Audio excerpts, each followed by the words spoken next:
There were, of course, troubles with drink and drugs over the years. That's well documented with Robin Williams. But I can't imagine anybody was expecting the news that he apparently took his own life at his home in Northern California. With me to talk about this is the British psychologist, Dr. Glenn Wilson, who's written the book Fame, The Psychology of Stardom, all about, really, people in the entertainment industry and, their kind of mental health. So, Dr. Wilson, do you believe, first of all, why do we have this idea, do you think, that, comedians are more prone to depression? It's a very deeply ingrained image, the idea of the tragic clown, but it's probably exaggerated because of the fact that when the two do appear in juxtaposition, it's a very strange combination and therefore very memorable. But in fact, on average, comedians are no more depressed or neurotic than the rest of us. That's what your research found. Does it tell us a bit more about that? Yes, indeed. There is a link between bipolar disorder, what used to be called manic depression, and suicide. And a few very famous comedians have described themselves as bipolar. Paul Merton, perhaps Stephen Fry, Ruby Wax are among the well-known names.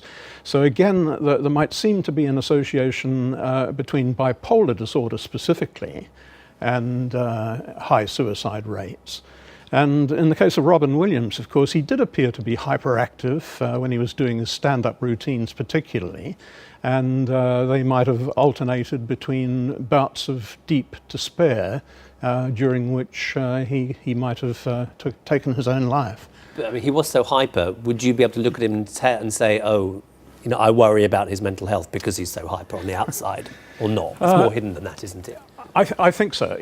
You could say that that's really covering up terrible sadness, that it's excessive, his hyperactivity, it's a kind of mania.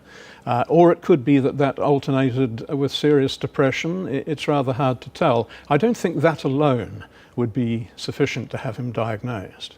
But can comedy help people cope with depression? I'm talking about audiences as well as performers. Yes, comedy is very widely used as a way of coping with depression, both in people's personal lives and in the case of the comedians, it sometimes seems that they're engaged in a therapeutic program of their own, like Woody Allen perhaps trying to cope with his insecurities about whether he's attractive to women. Oh, so they deal with their neurosis through their comedy? They may successfully do that, in which case they would have no need to take their own life. Others might find that every so often the reality breaks through.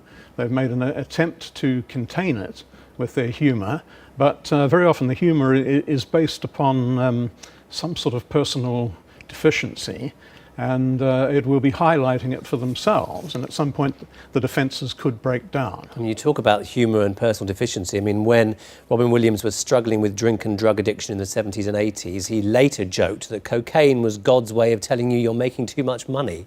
So there, he's even making light of his own real dark demons. Well, right, I suspect the drugs and alcohol could have been a more important factor in this particular suicide, and there's an association between celebrity and the use of drugs like cocaine, partly because they're very easily obtained, and partly because the performer often uses them as a way of hyping themselves up.